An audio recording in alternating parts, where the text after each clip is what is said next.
राजस्थान में बीजेपी का बड़ा दांव। मोदी के राजस्थान दौरे से टेंशन में कांग्रेस। राजस्थान में सियासी संग्राम के बीच मोदी की धमाकेदार एंट्री। आदिवासियों के बलिदान को पीएम करेंगे नमन।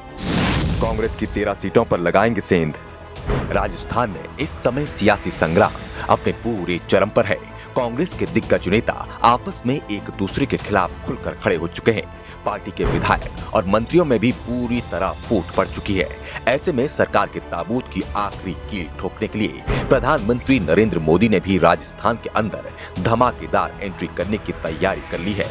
दरअसल राजस्थान कांग्रेस में जारी घमासान के बीच अब प्रधानमंत्री मोदी की भी एंट्री होने वाली है और ये एंट्री कोई अचानक से नहीं बल्कि एक सोची समझी रणनीति के तहत होने वाली है।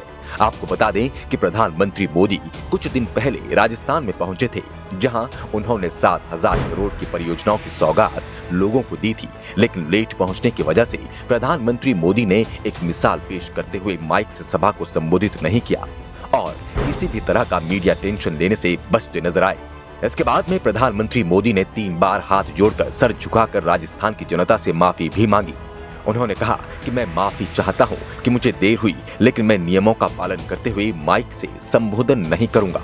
और इसके अलावा प्रधानमंत्री मोदी ने राजस्थान की जनता से वादा किया था कि मैं जल्द ही वापस आऊंगा। ऐसा करके प्रधानमंत्री मोदी ने उन लोगों के मुंह पर भी तमाचा जड़ा था जो प्रधानमंत्री को सिर्फ मीडिया की अटेंशन लेने वाले नेता बताते हैं। और प्रधानमंत्री मोदी अपने वादे को निभाते हुए इस महीने के लास्ट में राजस्थान में आ सकते हैं। प्रधानमंत्री का प्रस्तावित दौरा 31 अक्टूबर या 1 नवंबर हो सकता है।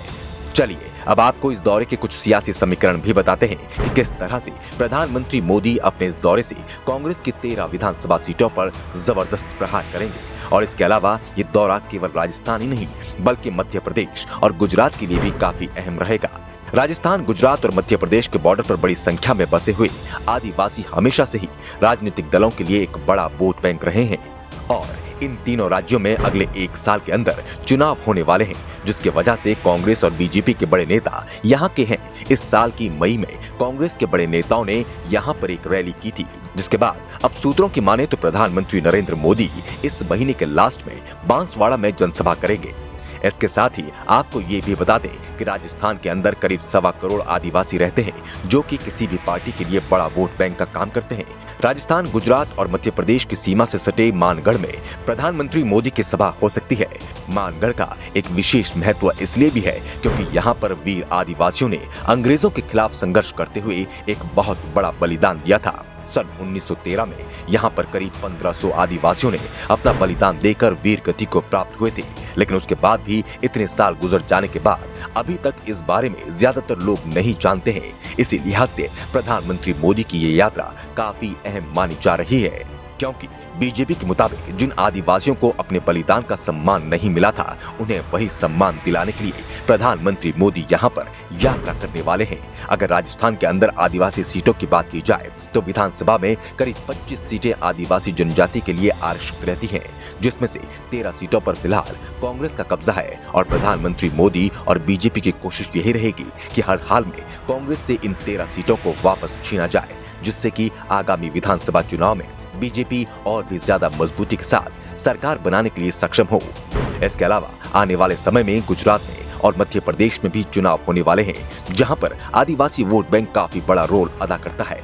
और यही वजह है कि प्रधानमंत्री मोदी के दौरे की खबर सुनते ही कांग्रेस में खलबली मच गई है। एक तरफ तो पायलट और गहलोत की लड़ाई अभी शांत होने का नाम नहीं ले रही, दूसरी तरफ मोदी के आने से कांग्रेस के दिग्गजों के माथे पर शिकन पड़ गई है। हालांकि मोदी के इस दौरे का कांग्रेस पर और राजस्थान पर क्या फर्क पड़ेगा, ये तो आने वाला समय ही बताएगा। लेकिन आपको क्या लगता है, क्या वाकई में प्रधानमंत्री मोदी राजस्थान में जाकर उन वीर आदिवासियों को उनका सम्मान वापस दिला पाएंगे, जिन्होंने अंग्रेजों के खिलाफ अपना बलिदान दिया था? अपनी राय कमेंट बॉक्स में जरूर दें। ब्यूरो रिपोर्ट, पब्लिक दर्पण न्यूज।